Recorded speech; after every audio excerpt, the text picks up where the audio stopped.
நடிகர் விஜயின் தமிழக வெற்றிக் கழகம் தொடங்கப்பட்டு வருகின்ற பிப்ரவரி 2ஆம் தேதியுடன் ஓராண்டை நிறைவு செய்ய உள்ளது.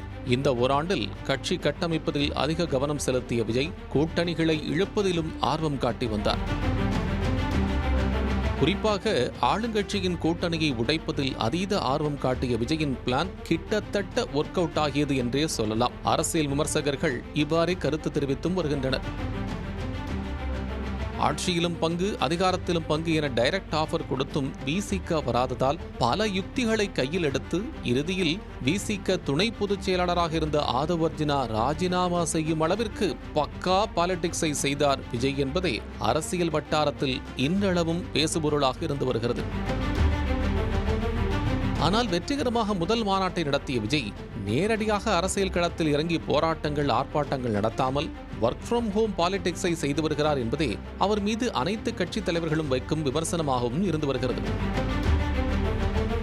இத்தகைய சூழலில் மார்ச்சில் முதல் சுற்றுப்பயணத்தை விஜய் தொடங்கியிருப்பதாக கூறப்படும் நிலையில் அதற்கு முன் மக்கள் போராட்டத்தில் அவர் கலந்து கொண்டு ஹைப்பை ஏற்ற தாவேகாவின் அரசியல் ஆலோசனை வழங்கும் குழு முடிவு செய்து அதனை விஜயிடம் கூறியுள்ளதாக பனையூர் வட்டாரங்கள் தெரிவிக்கின்றன. அதன் அடிப்படையில் தற்போது நேரடி போராட்டக் களத்தில் குதிக்க விஜய் தயாராகியுள்ளதாகவும் தகவல் வெளியாகியுள்ளதால் தாவேகா தோழர் தோழிகள் குஷியாகியுள்ளதாக கூறப்படுகிறது. அதாவது காஞ்சிபுரம் மாவட்டம் பரந்தூரில் சென்னை நகருக்கான 2வது விமான நிலையம் அமைப்பதற்கு மத்திய அரசு ஒப்புதல் வழங்கியிருந்தது. விமான நிலையத்துக்காக காஞ்சிபுரம் மாவட்டத்தில் உள்ள பரந்தூர் மற்றும் அதனை ஒட்டியுள்ள மொத்தம் 13 கிராமங்களிலிருந்து 5100க்கும் அதிகமான ஏக்கர் பரப்பளவிலான நிலத்தை கையகப்படுத்த அரசு முடிவு செய்திருக்கிறது.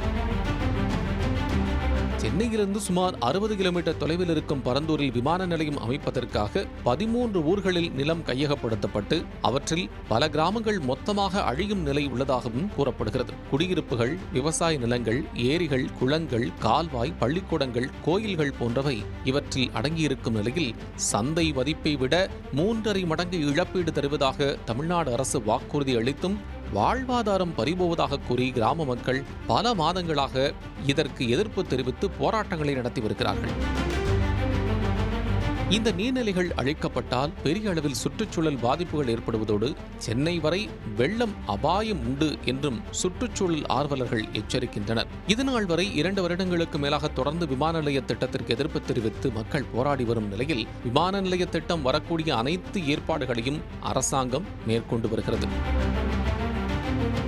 இதனால் பரந்தூர் விமான நிலையம் அமையவுள்ள ஏகனாபுரத்தைச் சேர்ந்த மக்களை ஆதரித்து பல கட்சித் தரப்பினரும் போராடி வருகின்றனர். இத்தகைய சூழலில் பரந்தூரில் விமான நிலையம் அமைக்க நிலங்களை அரசு கையகப்படுத்தி வாழ்வாதாரத்தை அளித்து வருவதாக போராடி வரும் மக்களோடு மக்களாக நின்று போராட தமிழக வெற்றிக் கழக தலைவர் விஜய் முடிவெடுத்துள்ளதாக பனையூர் வட்டாரங்கள் தெரிவிக்கின்றன.